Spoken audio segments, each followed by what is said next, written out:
Assalamualaikum warahmatullahi wabarakatuh. Halo kawan, berjumpa kembali bersama Boxem, channel yang siap menyajikan informasi seputar dunia MotoGP serta cinematic story pembalap.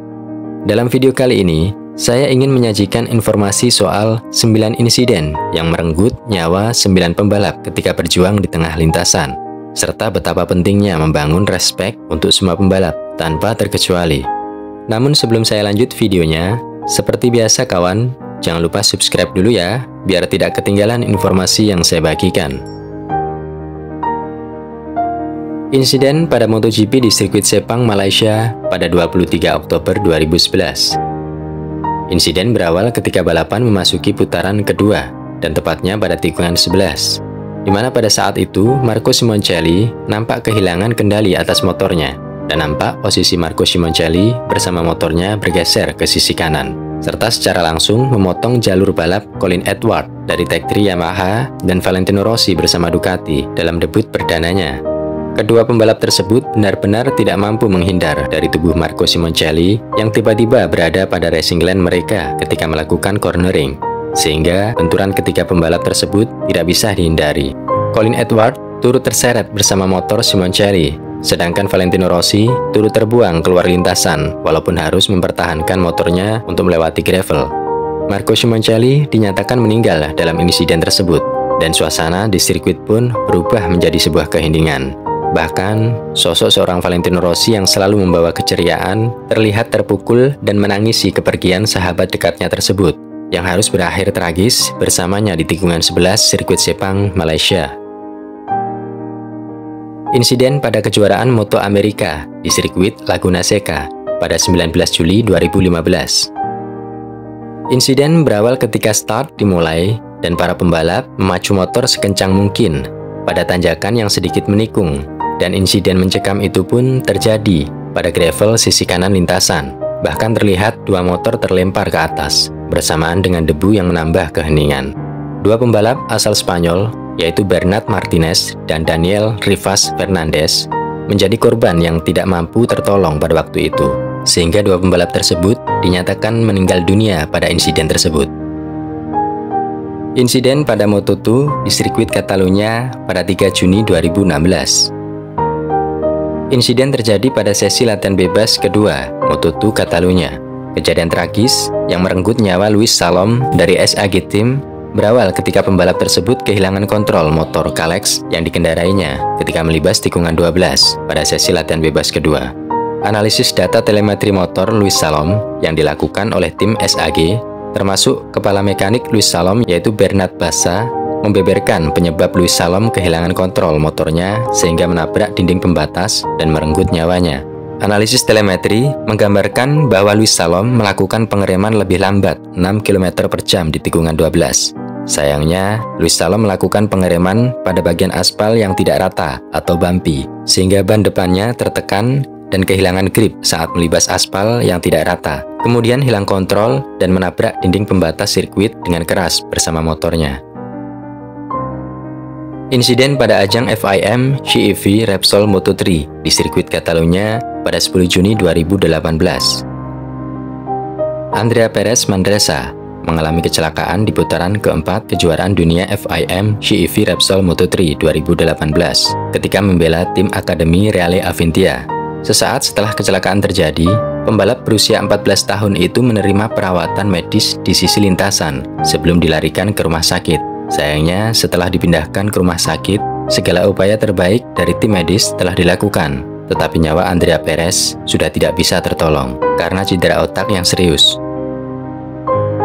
Insiden pada kejuaraan Asia Talent Cup 2019 di sirkuit Sepang 2 November 2019.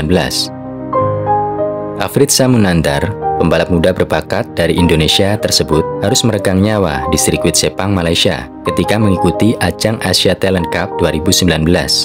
Insiden terjadi di lap pembuka pada tikungan 10 ketika dia kehilangan kendali pada motornya dan sempat menabrak bagian belakang motor lainnya, sehingga membuat dia kehilangan keseimbangan dan terjatuh di tengah lintasan. Kemudian, red flag pun berkibar dan seluruh pembalap kembali ke pedok. Tak lama setelahnya, terdengar kabar bahwa Afrizza Munandar, pembalap berusia 20 tahun itu, dinyatakan meninggal dunia akibat benturan keras di kepalanya. Tanah air pun berduka atas meninggalnya pembalap muda bertalenta tersebut. Insiden Moto3 di sirkuit Mugello pada 29 Mei 2021. Insiden pada putaran terakhir kualifikasi Moto3 di sirkuit Mugello, Italia, seketika menghadirkan keheningan ketika Jason De Pasquale dinyatakan meninggal dunia dengan diagnosis kerusakan otak pada insiden tersebut. Insiden terjadi ketika pembalap berusia 19 tahun itu terjatuh di tikungan 9 saat berusaha mengukir catatan waktu terbaik. Naasnya, tepat di belakang pembalap KTM ini muncul pembalap Jepang, Ayumu Sasaki, yang tak bisa menghindar dan menghantam tubuh Jason pada kecepatan tinggi. Insiden pada Europe Talent Cup di Aragon, 25 Juli 2021. Hugo Milan, pembalap berusia 14 tahun, harus terenggut nyawanya setelah mengalami kecelakaan dalam ajang Europe Talent Cup di sirkuit Aragon pada 25 Juli 2021. Insiden naas tersebut terjadi ketika Milan berusaha berjalan keluar dari lintasan sirkuit, namun ia ditabrak dari belakang oleh Oleg Pawelek yang memang tidak mampu menghindar dari kecelakaan tersebut karena posisinya sedang melaju di kecepatan tinggi. Tubuh Milan terdorong ke bibir lintasan dan tak sadarkan diri. Sayangnya nyawa bocah 14 tahun asal Huelva tersebut tidak bisa tertolong.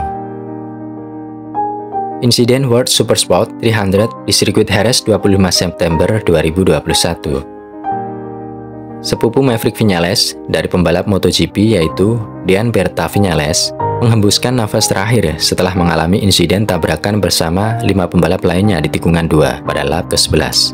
Akibat kecelakaan tersebut, balapan langsung dihentikan dengan berkibarnya bendera merah. 2 jam setelah balapan dihentikan, World Superbike mengumumkan bahwa pembalap berusia 15 tahun dari Yamaha Viñales Racing Team telah meninggal dunia akibat kecelakaan tersebut.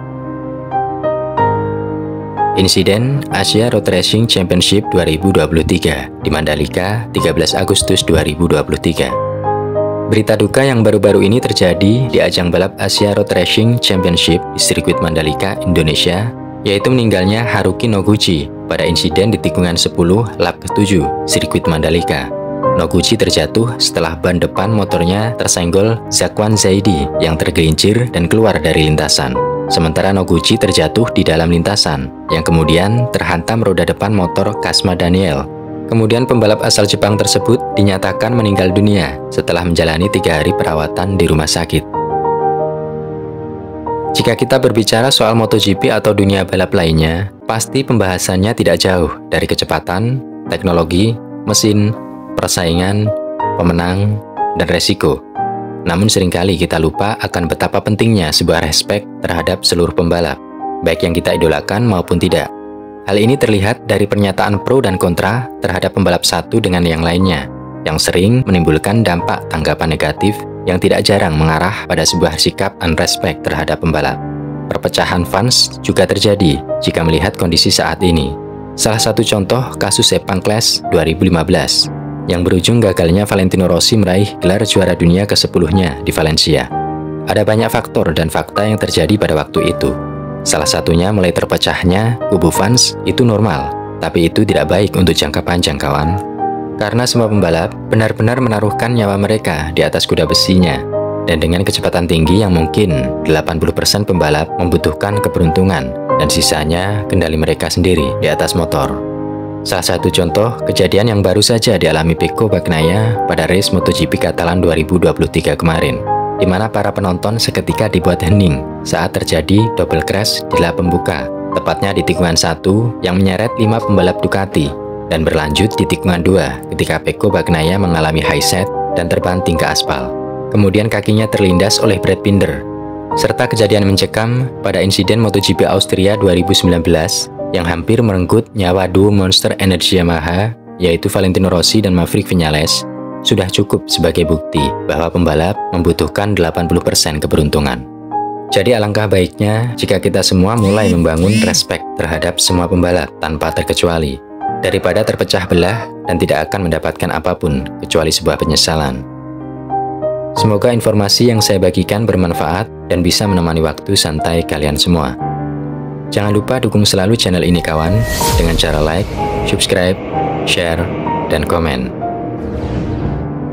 Serta jangan lupa berdoa dan cek kondisi kendaraan Anda sebelum pemakaian. Akhir kata, wassalamualaikum warahmatullahi wabarakatuh. See you next time, and thank you for watching my video. Ciao!